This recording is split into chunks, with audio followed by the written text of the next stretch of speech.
Meeting is now streaming live on Facebook. We are streaming live, Craig. We did it.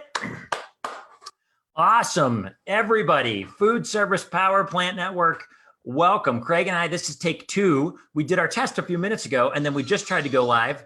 The technology gods said, no thanks. We were denied. We rebooted. Here we are, and we're really glad to be with everyone. Craig, thanks for joining us, man. Well, my pleasure. No problem, Jason. This is going to be really fun. Researching you and just learning some of your story has been one of the most fascinating things I've done. You have such an incredible story. We're going to get to some of it, some of your like side talents, hobbies later, what that does for you. But maybe you could start with just giving everybody, a lot of people in our industry know you. You're everybody's LinkedIn connection one way or another, or a member of your team is a LinkedIn connection of everyone, essentially in our industry. So maybe you could just share a little bit about how you got to, owning and being the president of American Recruiters. Well, no problem. I got the job through a friend that turned it down, and my friend had I went in completely from out the industry as vice president of sales and marketing for Middleby Marshall, which was about a $11 million company. And my friend turned it down because he used to work at a Burger King and he hated it. And I'm like, you're not going to be flipping burgers. This is a vice president of sales and marketing job. And he said, I don't care. So I ended up working for a guy named Dave Riley. And Dave had joined the company leaving Hobart, and the company was $3 million at that point. Believe it or not, okay. $3 million. It was made revolving tray ovens. And they were kind of nuisanced by this conveyor oven that this little company in Wichita, Kansas wanted. And so it finally turned out that maybe that made sense, and it was Pizza Hut. So I was the second hire, and we basically grew it from, Tony Bruno was the first. He ended up after Middleby and made a great career. He ended up joining Weber and was on their R&D. He was R&D VP and on their board. So Tony was first hire, I was second. We took it from 11 to 17 to 38, bought the Husband Food Service Group, went to 150, and then Blodgett Pitco. And by that time, I had moved on, and I became the starting and first CEO for Rationale in North America. Wow. And meanwhile, if you want to read this book, it's soon to be coming out. Dave Riley wrote it. I helped him with it. It's called The Little Company That Could. Huh. And it's incredible when you consider that they only had telex machines back then, not even internet. Yeah. And we were traveling the world, building out a world network for Middleby, and this company had no money. And so the message of the story is, how do you build a company when you have a vision and absolutely no cash? And that was Middleby for many years. And of course, then Dave brought in Salim. I moved on to Rationale. Salim and I are good friends, and Salim took it to $3 billion. Wow, my gosh. So I used recruiters along the way, and I used a guy named Carl Carreri, who was with a company called American Recruiters. And I left Rationale after they had decided to actually pull out of the market for a couple years. Before they came back into it, I had a 1-year severance, and I wanted to be an entrepreneur, so I went off on my own. And in 3 years of consulting with a lot of good companies in the industry, I wasn't quite sure what I wanted to do. I tried to buy a food distributor. I tried everything but Amway, basically, and I ended up doing a project for Carl. And at the very end, he said, well, okay, now that you're done with the project, the whole thing was American wanted to franchise. And I said, well, that's great. And I got them all set up. So he said, well, why don't you be our first franchise? And I said, well, no, you don't understand. I'm consulting. He said, no, you don't understand. And so he basically said, well, why don't you test it out? The FMI show, which was in 1999, was going to happen a few weeks later in May. He said, go talk to people and see if you can help them, And I literally went to everybody I knew in the show and said, how are you? And Craig, good to see you. What are you doing? And I say, how's things? Oh, it's great. It's great. So what are you thinking of doing now, Craig? And I go, I'm thinking about buying a recruiting firm. Oh, really? Do you mind if I buy you a cup of coffee? What's the matter? He said, it's not really good here at all. I thought you said it was great. No, man, I didn't know you're a recruiter. And I was like, what? And then other people who owned companies like, oh man, I got some problems. We got to talk. And all of a sudden I walked out of there. I was like, I think I'm going to do this. And I ended up buying the business. So that was 1999, and it's been 20 years. Wow. Oh my gosh. That's funny how people will tell you a story, before they know the degree to which you can connect with them or help them in some way. And you end up being a father confessor sometimes. I tell every one of my 8 people, I said, people are sharing their lives with you. Confidentiality is everything. Integrity is everything. And some things you're going to hear, I don't want to know. Take it to your grave. And be very careful with your wording. I called one guy and he was on his way home from work. And all I wanted to ask was, how are things at the office? Because he travels, 50, 60% of the time. And I said, so how are things on the home front? He says, glad you asked. We're going through a divorce right now. And he goes into this whole thing. I'm like, oh, that's too bad. What do you do with that? Right. So you get into some really interesting situations. Yeah. Wow. But at the end of the day, our business is to connect people, and then we make money doing it. And a lot of times we just do it as gratis. Really good people, you put them in a job, and then you want to introduce them to other clients of yours. It might be restaurant chains, consultants, they might be dealers, and you help them grow. And if you can help them be successful and the business grows, they're going to need more people. Oh man, that's awesome. I think in everything I do, one of the funnest parts is getting to get that personal side where you share those stories. You find out who they are as human beings, in addition to what they need to accomplish for their professional career or their businesses or how they need to grow, and helping them in both seems to be the funnest part of what we do, I think. No doubt. And it's such a wonderful industry. It's really an industry where people break bread together. I used to be in the packaging industry, and you'd sell tape and strapping and grommets. And hey, isn't that exciting? But you're in a restaurant equipment business or tabletop front of house and anything to do with it. It's a very hospitable industry. You can go to any, chef, restaurant owner and say, hey, can I look at your kitchen? Come on in. It's just a wonderful, wonderful network of people, and they're all good people. Oh, I love it. Hey, we're going to check real quick. David Richmond is saying that we are not live, but I saw it live in the group. So I just want to make sure, can anyone in the group I'm going in the group right now to see, can anyone see us live? We're just checking. This is the beauty of going live, Greg. Let's see. I see us live there. 2 comments. We're live. Okay, got it. Beautiful. Okay, we're good. You've got a team of how many, Craig? I've got actually 5 full-time recruiters and 2 part-time people and 1 person that does my newsletter. So okay. So right now, in the world we live in, as it's affected all of us, I'm sure it's affected you guys and people's ability to hire, or I'm sure there's a lot of people looking for work right now. What are you doing to keep your team motivated, to keep them hopeful and going at it? that's a good question. Obviously, when our industry coughs, we get indigestion or pick up a cold. We're the first company to really know there was a problem in 2001. Long before 9/11, things started dropping off, and we're looking at each other, what's going on? Because most reports and industry numbers and all that are looking in the rearview mirror. We're seeing it on the front lines, and we knew there was a problem.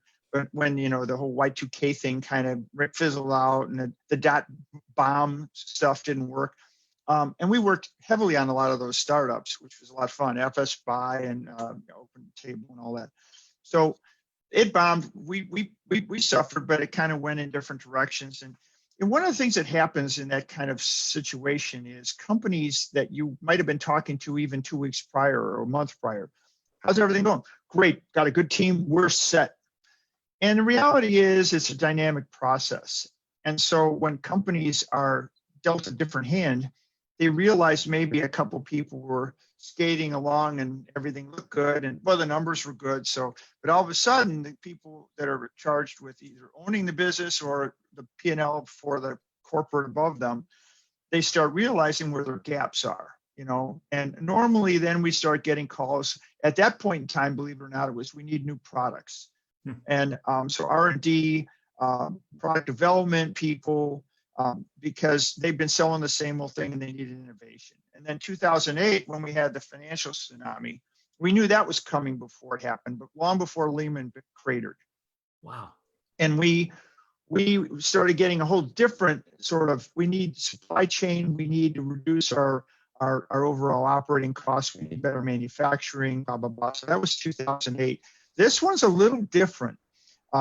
It's a global pandemic. It's not bouncing back as quickly. I have been telling my guys a long time ago, the industry is consolidating. There's a lot of roll-ups. LinkedIn is a friend of me. LinkedIn is very good for some purposes and not for others. And it's a great networking tool for a lot of people.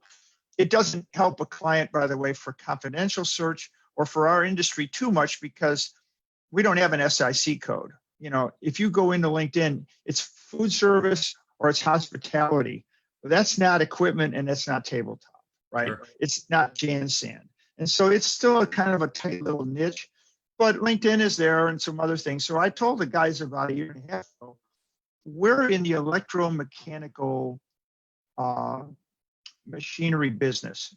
What is made with bending metal, especially stainless? What is got electrical controls, possibly gas-fired heating systems? If you think about it, it's food processing equipment, it's packaging machinery, it's you could say healthcare, medical, but that's a little bit far afield. It's other things like HVAC above the hood. So we've been branching into that for about a year and a half. So I would be lying if I didn't say we didn't get decimated by this whole pandemic, but we still have about most 40% of the searches we had before. We used to have 100, so we have 40. So with the challenges and the downturn, how are you, what are you encouraging your team right now? Hey, just hang in there. We see it come around, it'll come back around. Here's some strategies to stay positive. Do people ever call you and are like, hey, Craig, man, what are we going to do? It's so slow. And you've got to encourage them and pick them up and keep looking for clients and prospects. Well, on my team, they've been with me a long time. Well, Teddy has been with me 18 years and Michael Page 16. And God, DJ's not the baby anymore. I think he's been with me about 9, Paul Rusluski 6 or so, but they've been with me a long time. And we're all kind of like partners in a law practice. You know what I mean? We all have our book of business. We all have our relationships. And you still stay in touch with your customers. And I can tell you that any one of them will still tell you, hey, look, we're really need talent if the right people come along. And we need to get into new markets too. Maybe we're not as strong in carry out because there are some areas, some of our customers are booming. Think about all the outdoor dining. And we have a refrigeration manufacturing customer that's 20% over last year, year to year. Wow. And that's huge. Why are they selling a ton of it? Because you're not going to have the wait staff go way back in the back of the restaurant and come running back out with salad plates and whatnot. They're just buying refrigeration right outdoors, putting a hood over it or whatever to keep the rain off. And so they're way up. Carry out, pizza delivery. Oh my gosh, conveyor ovens. Are you kidding? So those are, but tabletop, especially the fine dining segment, got whacked pretty good. Cruise ships, of course, are really struggling. So it's a mixed bag. LBP manufacturing makes the sleeves for Starbucks and all kinds of carryouts for Tim Horton and whatnot. Yeah, they're booming. So it all depends on the niche you're in. And there's still plenty of activity, but I would say the tragedy of this whole pandemic, and it's not a political statement. It's a shame that it happened to every segment of every business, and every niche had to it, like meaning niche like Chicago versus Atlanta versus Dallas. Some are more winter, some are more summer, some are more outdoor dining, some aren't. I give Lure Life a lot of credit in Chicago for finally opening up about 6 different segments of Chicago and just opening the streets and letting people make money. But, they had to do a whole lot all real fast. Yeah. And hindsight, I'm not going to give that bit, hindsight's 2020. If we'd all just worn masks and practiced social distancing, maybe restaurants wouldn't have had to shut down at all. Great, but that doesn't apply now.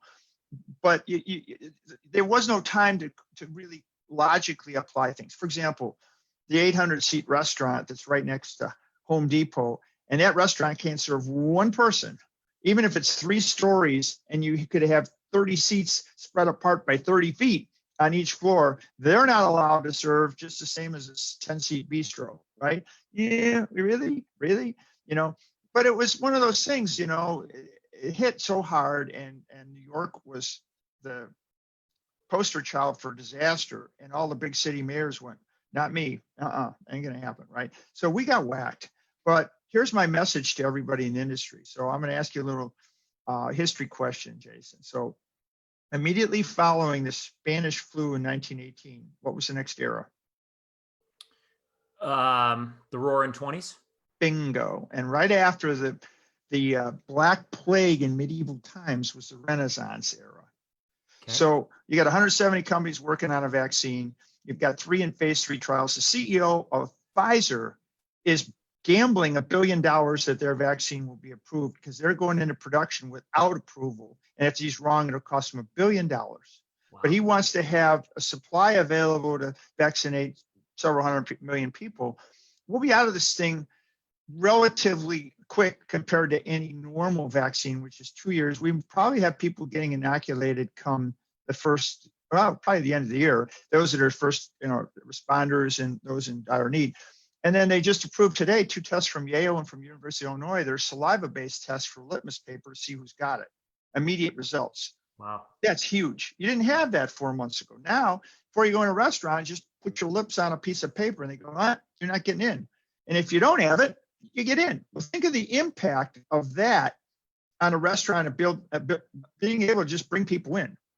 So literally, if every person in the restaurant and every person that's attending the restaurant as a diner just does that before they walk through, they can have regular spacing of seating if you think it through. Sure, right. If you know everyone's healthy. Yeah, and you don't get in without it, and it is hard and fast. And if you bypass that regulation, you as a restaurateur or any kind of theater or whatever, because theaters are dying worse than restaurants.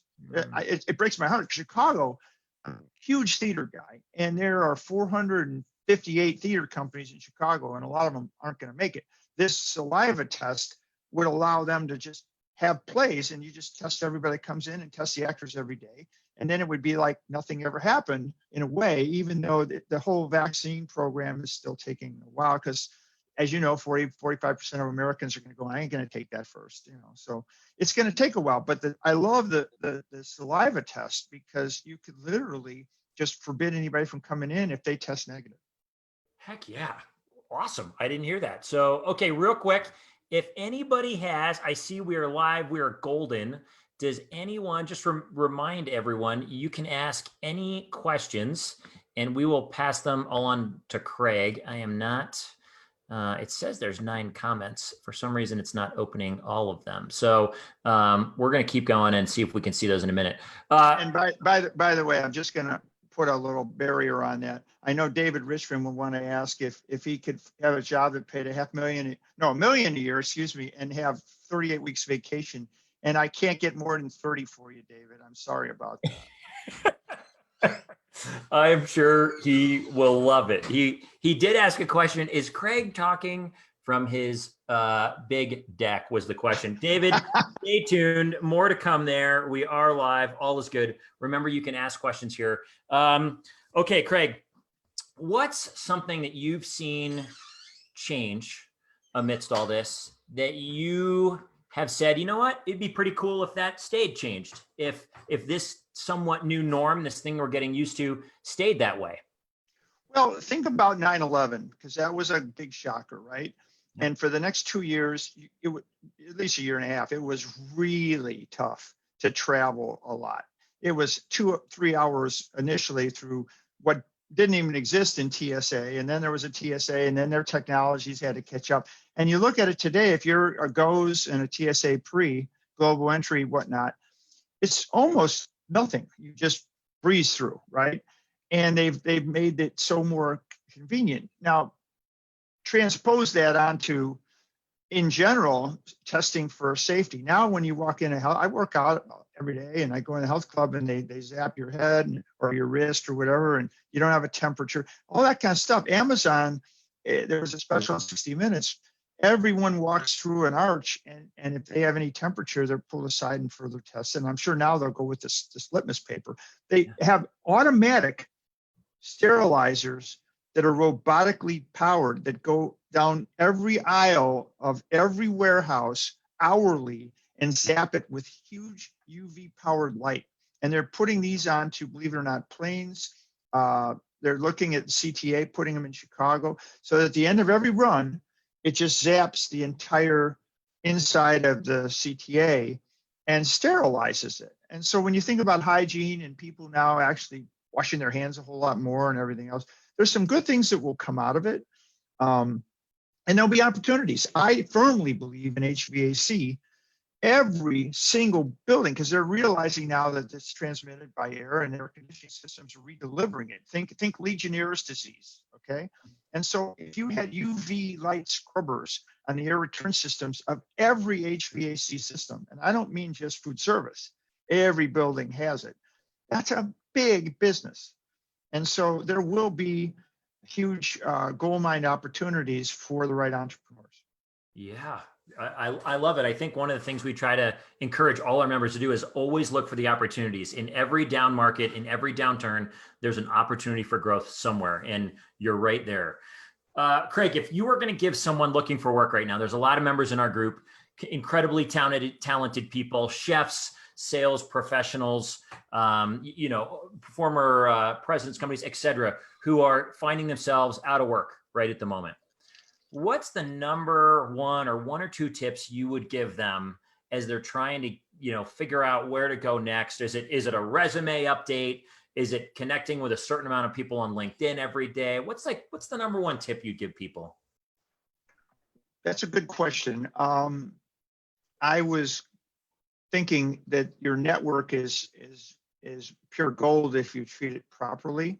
The 6 degrees of separation has become more like 2. Yeah. If done right. The worst type of networkers, I hate to say it, and it's semantics, but it does matter, is, hey, can I pick your brains for a minute? No, I kissed the frog in 6th grade and promised myself I never wanted to do it again. Picking someone's brain isn't a good visual. I think it's really good to make a network of people where you are doing everything you are doing to help them, and with the hope that in an exchange, they will help you. My wife has a whole book, and her website's networlding.com. And Melissa has written 19 books on the subject, social media, and she's published 110. And it's mostly about books that make a difference.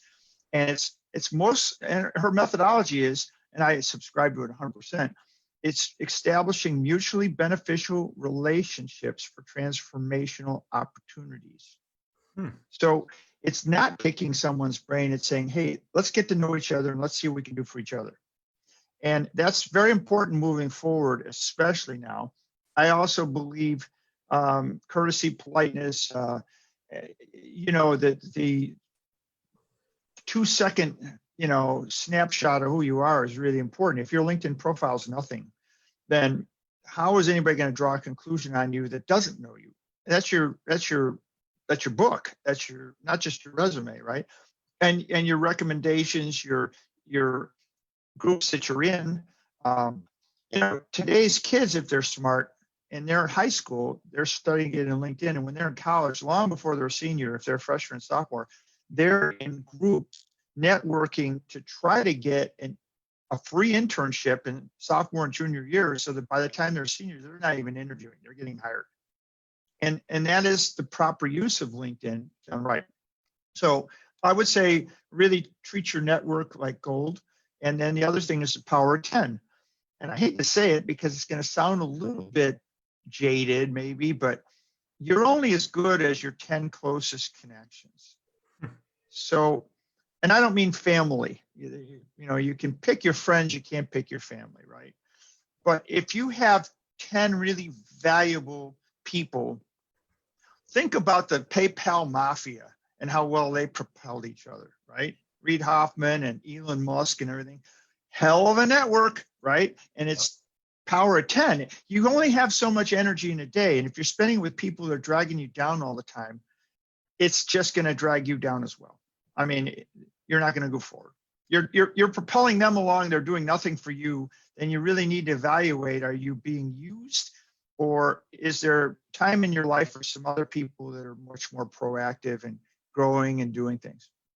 I think that is an epically great point. One of the things we talk about in the group is leveling up, trying to find a way to connect with people who are a level higher than wherever you're at in whatever realm it is, whether it's physical, you've got goals for your physical body or your emotional health or relational or professional. If you can find people that you can add value to, like you said, if you can offer them something, find a way to add value. And every year at the beginning of the year, I do a vision plan for my life. I do a new one because my vision, what I desire changes. And I always choose 5 people that I don't know or I don't know well that I want to know better, who are somehow a level up above wherever I am, so that I can hopefully add value, build a relationship, learn from them, learn the way they think. The more time you spend around people, the more you become like them. You think like they do, you ask the questions that they do simply by osmosis. So man, it's like we talked about that ahead of time, but we didn't, but you nailed it. You're right on point.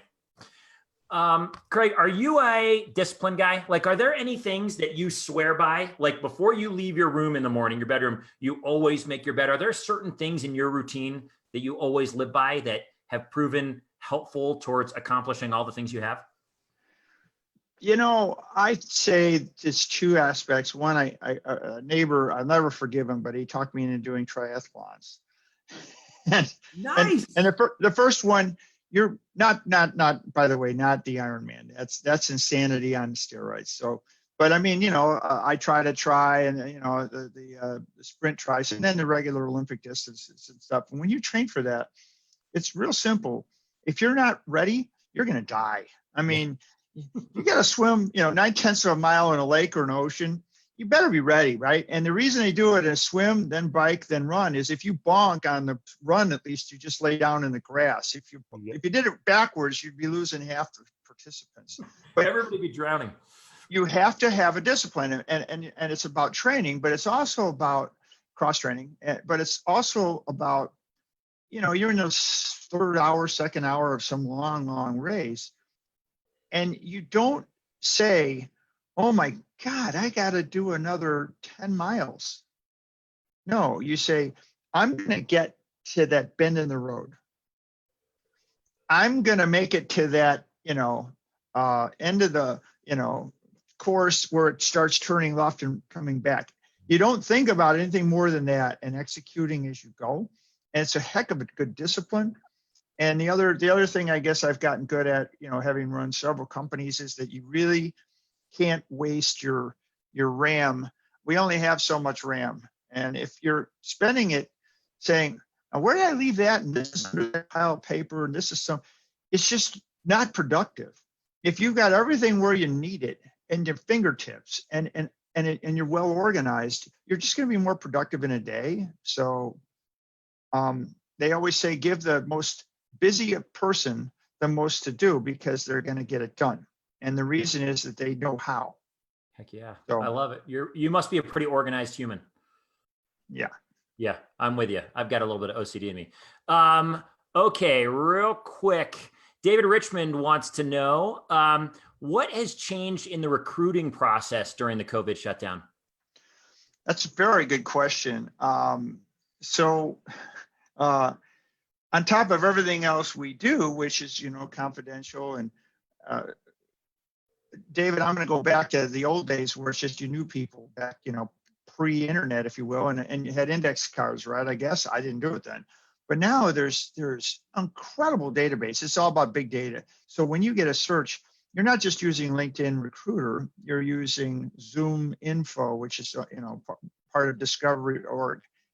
You're using pretty much not Monster or any of that stuff. That's like looking backwards, but you are using your power of social media, power of websites. You would not believe the technology we employ to feed things out there and cast wide nets. But on top of all that, with COVID, I will tell you just 2 little anecdotal stories. So I've got one search with a European company. I can't obviously get into a lot of detail, but they're going to need to fly to Mexico to interview the finalists, because if they come here, they're quarantined for 2 weeks when they get home. And Europe won't allow any candidates here to fly over there. Okay, so the candidate from here is flying to Mexico. So is the European company flying to Mexico, meeting there? Right, so that they can at least both go home and not have to be quarantined or whatnot. And then I have several companies that are saying, well, we did a pay cut So we'd like to bring the employee in at X number of dollars, but right now everybody's on a 20% reduction. So the person's going to be hired at this number, but we're going to reduce his salary right away. But don't worry, when things go, I was like, what? What did you say? What? And so, but maybe that person going in didn't have a reduction, or so you're going, really? And so it's all over the map. Interviewing has all been by Zoom. There have been almost no face-to-face interviews. Imagine turning the keys over to a company. That's my associate, and you turn the keys over to your some guy that you've just been talking with in a series of and by the way, Microsoft Team has been coming on strong. More and more Europeans are using it. Okay. It's a pretty cool product. Skype is kind of phasing out. Microsoft owns that too. Zoom is good, sort of. It's not as good internationally, but it's very good domestically. Good to know. I've heard about Microsoft Teams, some stuff. Okay, let's see, David. We're going to get to Craig's books. You're okay. Talk about. You said we all only have a certain amount of RAM, right? A certain amount of battery life, I guess, to go off of and grind off of. You are fascinating in terms of the things that you do, the ways you contribute and create outside of food service, as if your food service story, president of Rationale USA, managing director, Middle B, and American Recruiters, as if that wasn't enough. You could almost have a second life, full-time second life with what you do on the side. So let's start. Talk about your books for a little bit. Tell us. I saw some of the interviews you did on like Chicago Morning News and stuff like that on your relationship book. How did you? At what point did you know? You know what? That was such an instrumental part of your life that you felt like you were doing it well, and you wanted to offer that to others as a way to do that part of their life well. I think that truth be known, I'm a songwriter at heart. I've written 3 musicals and 300 songs, and I married a lady who's a writer and publisher, and I think that I was just driving her crazy. So she said, why don't you try writing a book? And that way I'd stay quiet for about 2 hours at a time. And it's really not easy to just write a book. You can write a song in about 3 minutes. I love you, you love me, we're as happy as, oh, wait a minute, Barney has that. But I mean, you can do one really fast, right? You can't write a book fast. It just takes time. And so, thank heavens for laptops and, being in different places, but that becomes sort of like a challenge. And I'll tell you, it's sort of like the triathlon thing. Sometimes I'm never going to finish this thing. So you kind of compartmentalize it. Say, I'm going to do this much today or this week. But I got the book out, and I wrote one called Gig that I never published, which was just a little gift to all the people I played music with in the years. It's kind of a 60s story of a kid in a garage band. Never heard that one before, right? And then, so I tried a book that she suggested, because it was a story of my dating before I met her and how I just wanted to go out. And all the guys said, basically, dude, you don't get it. No. You say, I'll meet you at Starbucks, and then I will text you in 10 minutes. And if it's not working, then you go, oh God, I'm sorry, I've been called away. I go, no, I don't like coffee. And frankly, I want to do things. I want to go see the Cubs. And I hadn't been dating for a while, and I was been divorced for quite a while. And it was like, no, man, I want to go to Ravinia. I want to do this. So I'd take blind dates to some really doggone nice dates, but I wanted to have fun. So I found that anybody that shared a certain desire to do the things I wanted to do. And I figured it out. I said, like, you know what, and it's true of anything, by the way, if you're and dating for life is not about romance. Okay. You can't make magic happen. There's nothing I can advise you, and a great line to give or a cologne to wear, and all of a sudden somebody's going to go, oh my God, I never smelled it before. I love you. No, that's magic. That happens for crazy, crazy stories. And that's a whole nother book that I might do someday. But this is about establishing a good date. And date is a Greek derivative of the word is didyno, which means to give. So when you invite someone out, the onus is on you to give them a good time. And you're not going to do that by saying, hey, to some gal that you never met, hey, there's a great wrestling match going on over, it's world.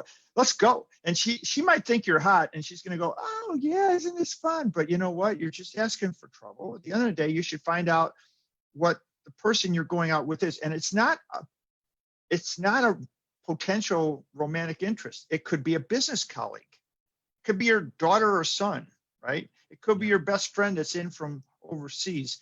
And you always should say, well, what do you want to do? And try to pair up things you both want to do, right? It's pretty logical stuff. But that was more of the book Dating for Life. The problem was I did a whole book signing tour, and I was on TV and radio and all, and the book did really well. But I can't tell you how many Lonely Hearts Club women wanted to find somebody just like me. And I'm like, oh, no. And then I thought, I'm not going to be a dating coach. And I spent all day fixing people up, if you really think about it. So now I'm supposed to be doing this off hours. And she said, you want to write another book? I go, yeah, and it's going to be fiction. I love it. So the next one was about a kid in Rio, and it's pretty good. And I'm actually adapting a screenplay version. It's called The Renegade Pawn. That's book one of a 4-part quadrilogy. So really good. So note to self, note to all the single folks out there that want to be in a relationship. It turns out the key is to write a book. Write a book about relationships, and everyone will think you're the bomb. I never thought of this. So basically, I should take the author page out, and anybody that wants to lease it from me for a week, they could put their name on it, say they wrote Dating for Life. It's a perfect entree.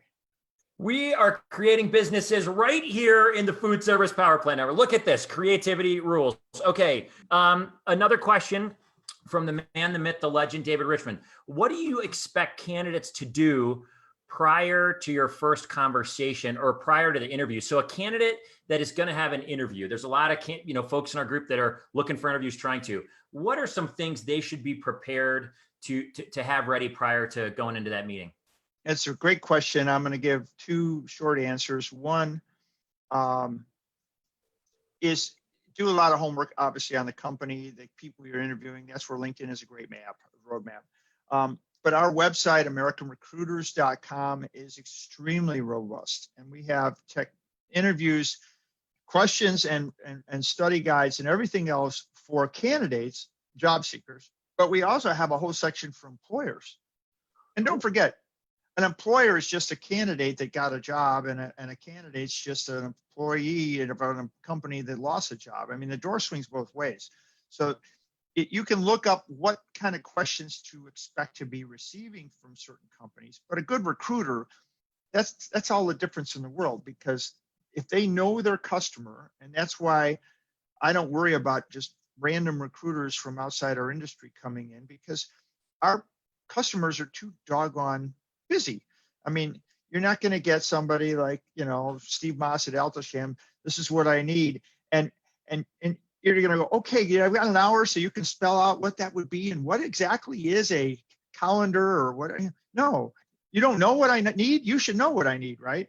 And so job descriptions are often not even written. And that's true of many, many businesses, any small ones, even Middleby companies, because there are a lot of small businesses in Middleby. And the bigger companies, because of their legal requirement, have to have a job description. But where I'm going with this is the job description has very little to do with the interview, because you're already at the interview. If you don't fit the job description, you're not going to move forward. This is about matching up personalities. And so what really matters is connectivity, forming that network. And so a good interview should be that any candidate for any role, they know the role, they know the job description. A recruiter or whoever was a friend in the company said, this is what they really need. But when somebody says, tell me about yourself, walk me through your resume, the worst thing you could do is, oh, the spotlight's on me. Well, let me tell you, I love food service when I used to work at McDonald's. No, it's why are you a good fit for that role? Yeah. And you keep it short and sweet.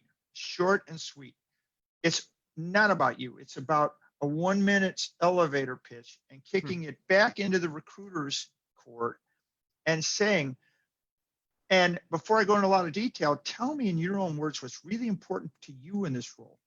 And if it's several interviews, I guarantee you, I'll pose this very question. So let's say it's a chain account sales role. All right, I can give you any examples, but a chain account manager, director of chain sales. That director engineering or VP engineering is going to want to know if this person can actually communicate and translate the customer needs to what's doable and what isn't, without having to say, "I'll get back to you. I'll get back to you. Because they don't. And they didn't want it. The engineering department does not want to be flooded with a lot of, I could sell 3 of these, right? They want somebody who's got a business sense. And yet the customer service person is going to be looking for a whole different set of attributes, as is the president, as is maybe the VP of sales. They all look at the same job from a different paradigm. And it's up to the interviewee to figure that out and connect on those points, because you're selling yourself. And you would not go into somebody from Trimark, okay, would not walk into a restaurant and say, "Hey, before I listen to what you're going to tell me, let me show you everything I got in my bag," right? Why in the world would you ever do that with yourself? Sure. Man, that is great thought to think about all the different perspectives and the different needs of the people in that company that are essentially all interviewing you from their perspective, and the ability to connect those different people to what they need. That's a fascinating idea. Well, it's the only way to interview, quite frankly. But every good candidate thinks in those terms anyway. They're more savvy at it. The ones that haven't interviewed in a long time have a little more trouble.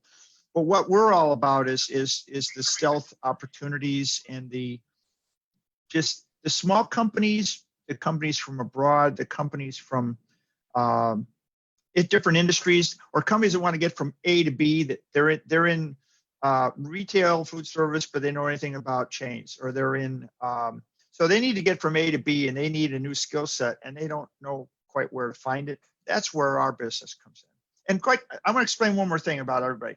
And this is, if there's any hiring managers out there, hear me loud and clear. So the bottom line is, what is my former company, Middleby, or what is Rationale? It's some great products, but it's nothing but brick and mortar if you don't have people. So how is it possible that a manufacturing plant engineer spends months looking at 3 different proposals for a laser cutter for their plant floor, and goes through committee, and then they spend $1 million on that laser cutter, and then they might interview a couple people, and, well, I know Joey's a good guy, and they plop him into a position. Why in the world would you do that? You're going to spend $1 million on that person over 5, 6, 7 years. Easy. And you're just not going through the same process. You need to find the best people, because they will make a huge difference. And so my point is, our recruiting firm, our job is to give our clients great hiring choices. And I don't do my job if the customer says, "I didn't like anybody you sent me." The best compliment I can get, other than obviously, "Hey, so-and-so has been with us 20 years. You guys are the best. We love you." Yeah, of course. But at the time of hire, it's a bittersweet compliment. But when a company says, "You know what? You gave us the best choices we could ever have. We decided still to go with the person on the inside, but we wanted to make sure we had seen the entire selection." It's still a compliment. And then they follow it up always by saying, "We're going to call you again." So we don't get them all. We get quite a few, but especially companies that don't have almost an HR department. And the other thing is, an HR manager, I'm not going to knock them, but their job is to keep the employees that are there. Yeah. They don't necessarily know even where to find and where to network, and what the scuttlebutt is on different people in the industry. That's not their job. And so our job is to give them really good candidates that they wouldn't know otherwise. I love it. Let's see. Are there any other questions here? We're good right now. We've got some awesome people watching. Dad, Paul Fuller, Corey Sanders, David Richmond, Kaya Gross. Love it. One of the ways that you recharge, you are one of the most creative people on the planet. From just looking at your bio, talk to us about your love of music. your involvement. You said you wrote 3 musicals. Yeah. What is that like? Like, what's some of the process there when you write a musical? Well, you have to write songs first, and then you got to be able to. But I never could. I almost went into music, and not a lot of, I could tell you a lot of stories here, but I tried to sell my songs, but I didn't live in LA. I didn't live in Nashville or New York. And Chicago was more jingles. I did some jingles. I did some for Amway or Flowers and a few other things.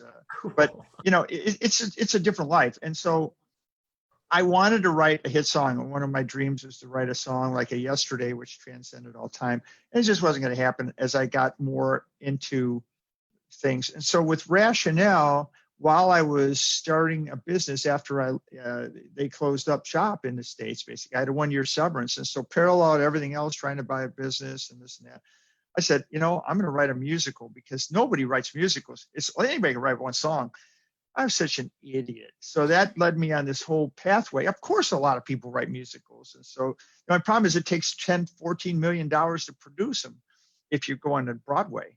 So yeah. And I got, beautiful thing is I got to know a lot of these guys. I've met, for example, Charles Strauss, who wrote Annie and Bye Bye Birdie, wrote the song from Boy, the Way Glenn Miller Played. You know, I met these guys, and he talks about young punk Marvin Hamlish. I was in a champagne bar with Charles Strauss, who was about 70 at the time.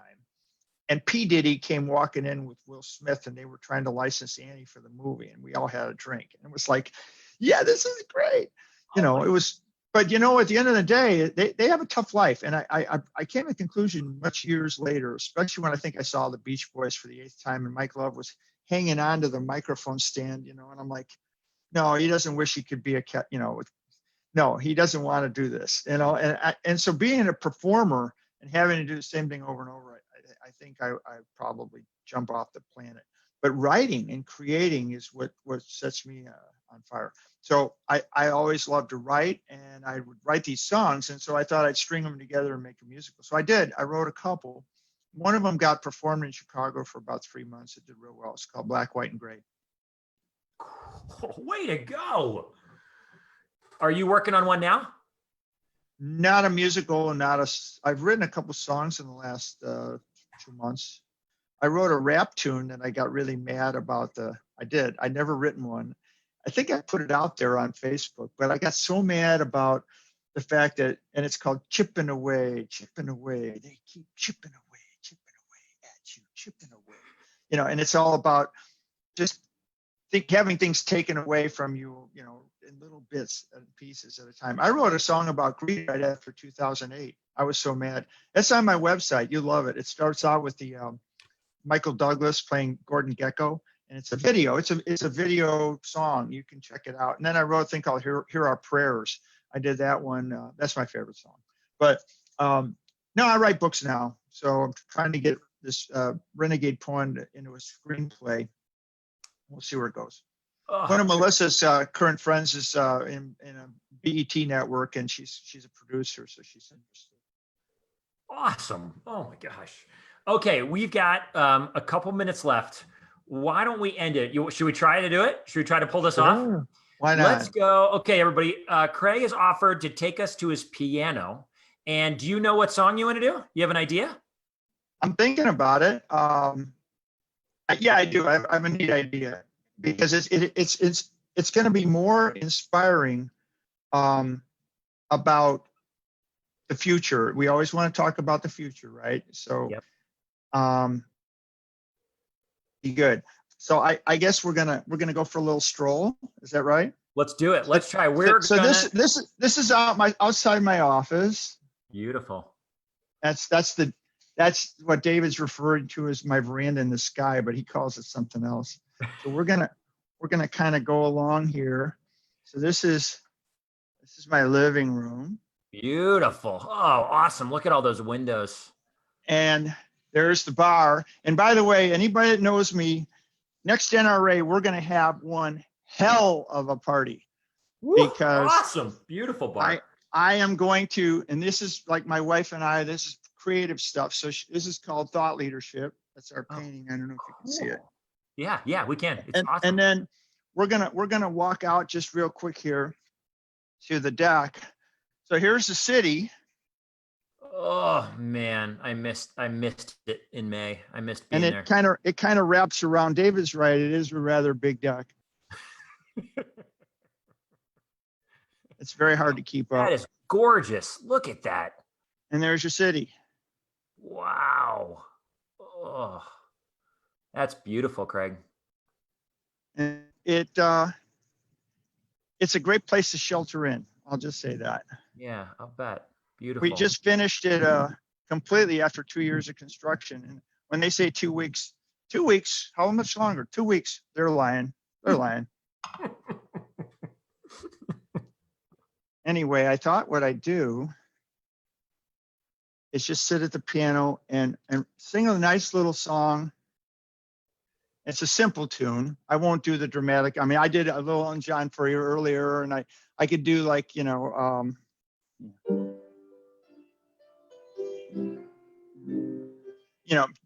I'm not going to do Desperado because that's where we are now. Instead, I'm going to do.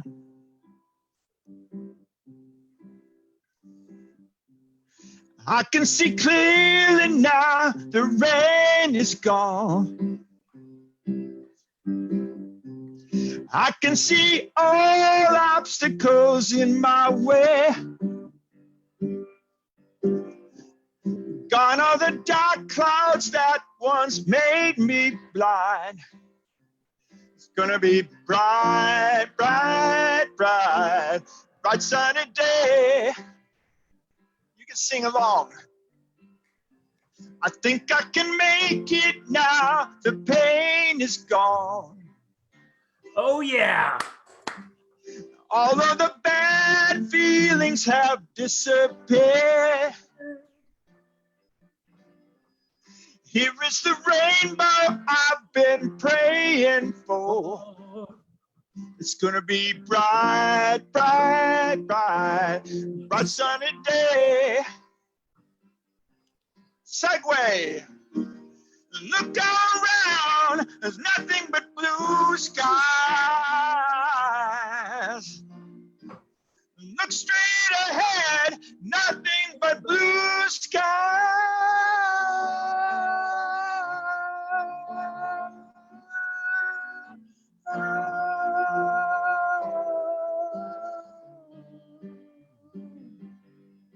Sing along now. I can see clearly now, the rain is gone. I can see all obstacles in my way. Gone are the dark clouds that once made me blind. Sing along. It's gonna be bright, bright, bright, bright sunny day. One more time. It's gonna be bright, bright, bright, bright sunny day. Oh, yeah! Greg, that was incredible, man. I'm your singing recruiter. You're there's a new side gig for you. Your singing recruiting agency. Listen, if nothing else, I mean, first of all, thank you. Your knowledge of the industry, the role you play, you're about relationships, connections, inspiration. All of those things you do, we're all grateful for you. There are so many people in this group in the industry that have found homes and careers because of you and your team. You got a friend. I do. Come here, Lexi. Come here, baby. Hey, come here. What's this, squirrel? Come here. Stay. Stay. Lexi. Hi, Lexi. This is Lexi Lulu. Awesome. What a cutie. Hi. Hi. Oh, there you go. A little bit of love. So listen, thanks for all the ways you've connected people. You're a leader in the industry, undeniably. You've had an amazing career. You continue to lead. You continue to inspire. What you did tonight, by the way, it just in talking and being honest and genuine.